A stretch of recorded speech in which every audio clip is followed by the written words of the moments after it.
क्या था सबसे बड़ा उपहार युधिष्ठिर का धृतराष्ट्र और गांधारी को? दोस्तों, युधिष्ठिर ने आकर कहा, प्रणाम ज्येष्ठ पिताश्री, प्रणाम माताश्री। धृतराष्ट्र और गांधारी ने कहा, आयुष्मान भवा पुत्र, बधाई हो पिताश्री, हमारा शांति अभियान संपन्न हो रहा है और आज तो बहुत बड़ी सफलता हाथ आई है। बड़ी माँ सिंधु देश के ने हस्तिनापुर के मित्रता को स्वीकार कर ली है। ज्येष्ठ पिताश्री, ये तो बहुत शुभ संदेश लाए हो पुत्र। इससे भी अधिक शुभ समाचार है ज्येष्ठ पिताश्री, अर्जुन भीम ने इस सफलता के उपलक्ष्य में आप दोनों के लिए एक बहुत सुंदर उपहार भेजा है। गांधारी उत्सुकता भरे स्वर में कहा, उपहार हमारे लिए?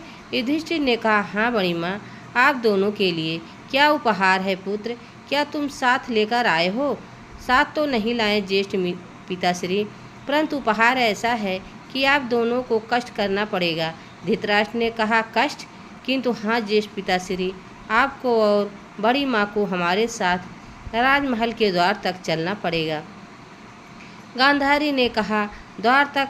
युधिष्ठिर ने कहा, हाँ बड़ी माँ, द्वार तक, क्योंकि उपहार आपको राजमहल के द्वार पर ही मिलेगा। धृतराष्ट्र ने पूछा, ऐसा कौन सा उपहार लाए हो पुत्र जिसके लिए हमें राजभवन के द्वार पर तक चलना पड़ेगा? गांधारी ने कहा, क्या बहुत बड़ा उपहार है पुत्र?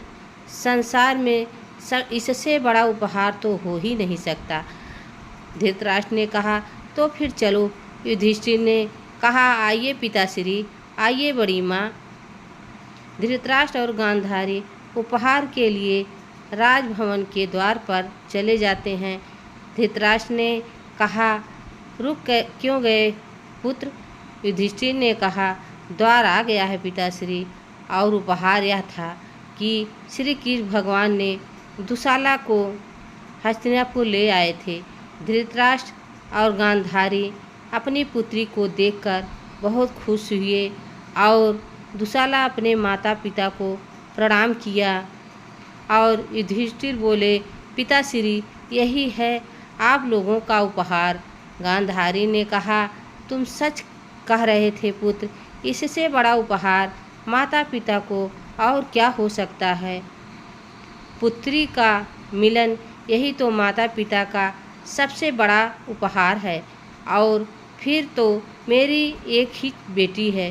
गांधारी ने कहा, बहुत वर्षों बाद आई हो ना मायके? दुशाला ने कहा, कैसे आती माता श्री, हस्तिनापुर में और सिंधु देश में युद्ध खड़ा था और जब युद्ध समाप्त हुआ तब सब कुछ समाप्त हो गया। यह कहकर दुशाला अपनी माँ को पकड़कर फूट फूट कर रोने लगी।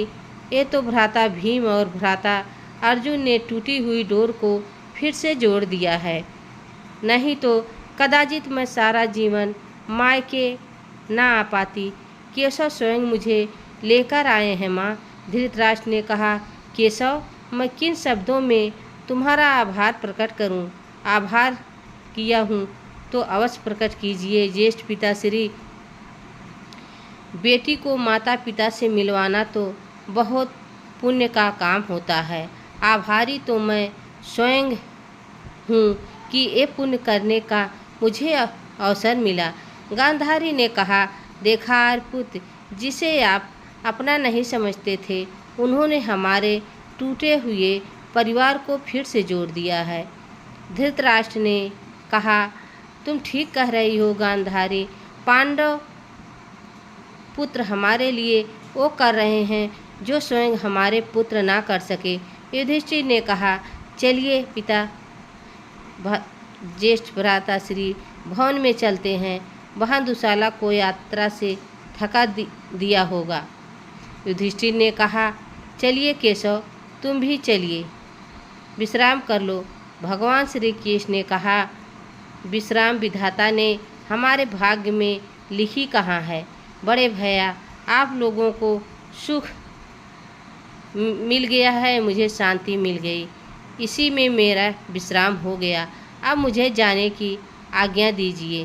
प्रणाम ज्येष्ठ पिताश्री, प्रणाम बड़ी माँ, प्रणाम बड़े भैया। प्रणाम केशो। दोस्तों, यह वीडियो आप सबको कैसी लगी कमेंट में ज़रूर बताना। चैनल पर नए हो तो लाइक सब्सक्राइब ज़रूर करना। तब तक के लिए राधे राधे, जय श्री कृष्ण, धन्यवाद।